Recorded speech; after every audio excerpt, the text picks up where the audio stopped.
Hi, welcome to Colorful Creative Watercolors, and we are going to create a watercolor forest on a bookmark. Bookmark measures 2 inches by 6 inches, and let's get started. I am doing a wash of green paint, doing a light wash. We're going to be doing many layers on this when we make our forest, and this is basically our back forest, our back layer. Now I'm just adding in some blue to make some sky. Just dotting that in there. I'm going to blend it down into the green a little bit. And there we go. Then I'm going to just clean off my brush, and then I'm going to just lift off some of the paint to make some clouds in the sky. And there you go. Instant clouds.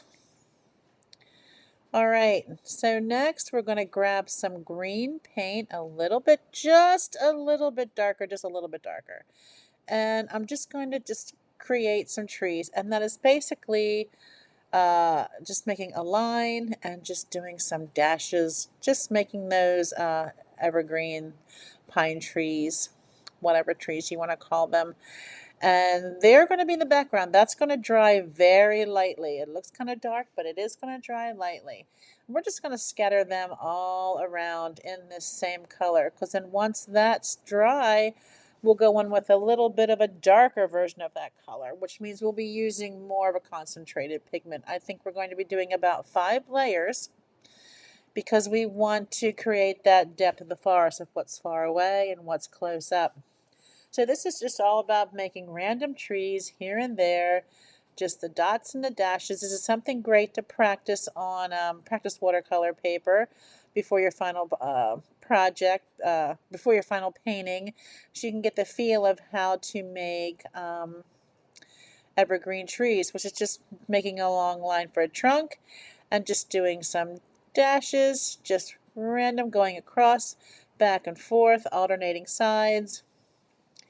So these bookmarks that I create, I will be selling on my Etsy shop at Laurie's Colorful World.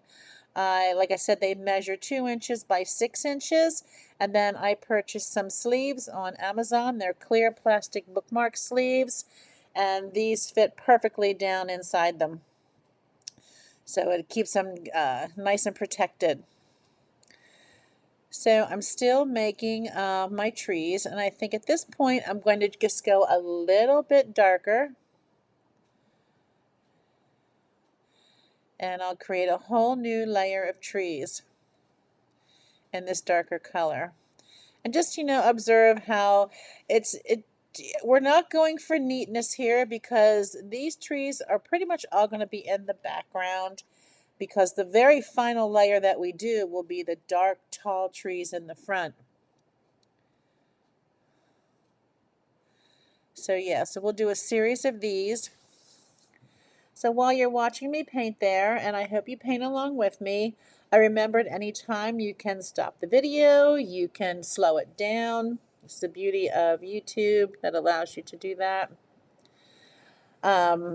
Just real quick, I just want to say, hey, if you're enjoying these videos, I'd love for you to like and subscribe. And as I said, join my Facebook group, Watercolors, Brushstrokes, and Blunders. And, on there I do some daily prompts, and I have some freebies on there, as well as on my blog at colorfulcreativewatercolors.com. So I encourage you to check that out, especially if you're a beginner with watercolors. I have a lot covering on how to get started with watercolors. All right, so now I went in with a darker layer this time. Now this isn't our final layer. This is, let's see, we did 1, 2, 3, so I think we're going to have 2 more layers after this. And each layer just gets a little bit darker and a little bit darker. And that's where it comes into play, where you want to practice your color values, where you start with a completely concentrated pigment, and then you add a little bit of water, and then you make it lighter. Then you add a bit more water, and it gets lighter and lighter and lighter. So when you start with something like this, though, you want a very watered down version.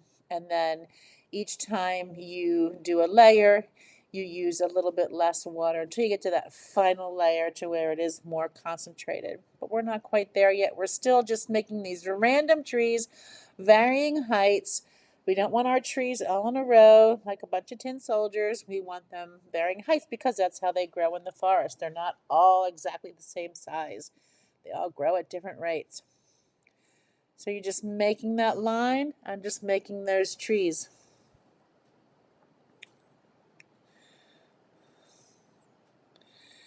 I think doing these trees is one of the easier things to make because it is just a bunch of dots and dashes and straight lines. To make your straight lines, you just want to have a vertical hold with your brush, meaning straight up and down, and as light a touch as you can. I sometimes tend to be a little heavy on the brush, but that's okay. We can fill that in. And then as you can see, the trees are starting to look more and more like trees. The darker we get, the more tree-like they'll look because they'll be showing up more prominent. But you can see how the first ones that we did, they're getting lighter in value because we're getting darker in value. And you can tell those trees are back in the distance, and the darker they are, the closer to the front of it is. It's all about, you know, your perspective. So yeah, so all the trees in the foreground would be your darker trees. So now we're getting into a much darker value.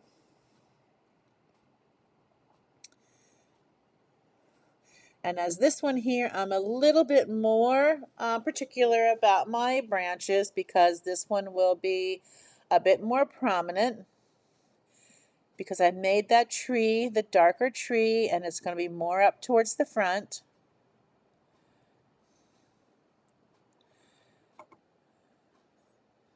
So I'm just going down through there, making those branches. I want to make sure that my paint is nice and concentrated.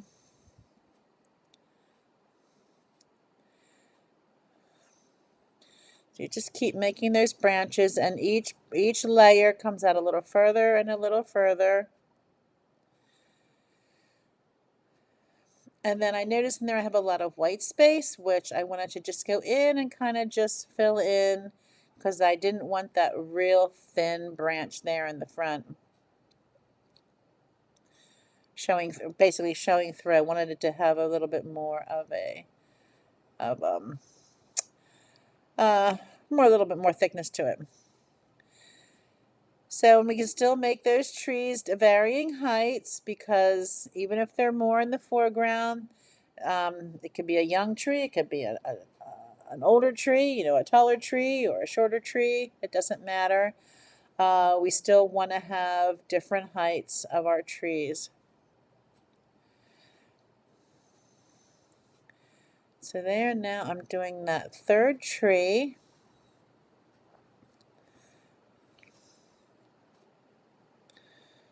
And we're almost there. Once that tree is done, I believe that is going to be our last tree.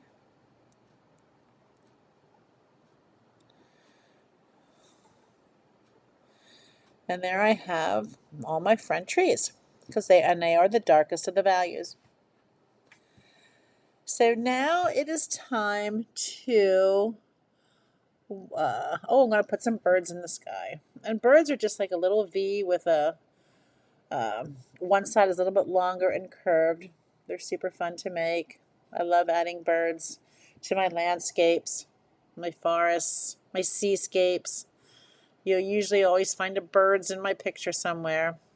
So now it's time to line the border, and I am using, it's a yellow gold shimmer paint that I like to line my bookmarks with because I feel that it makes my bookmarks pop, makes those colors pop that are in there against that white, and then you have that shimmery yellow border.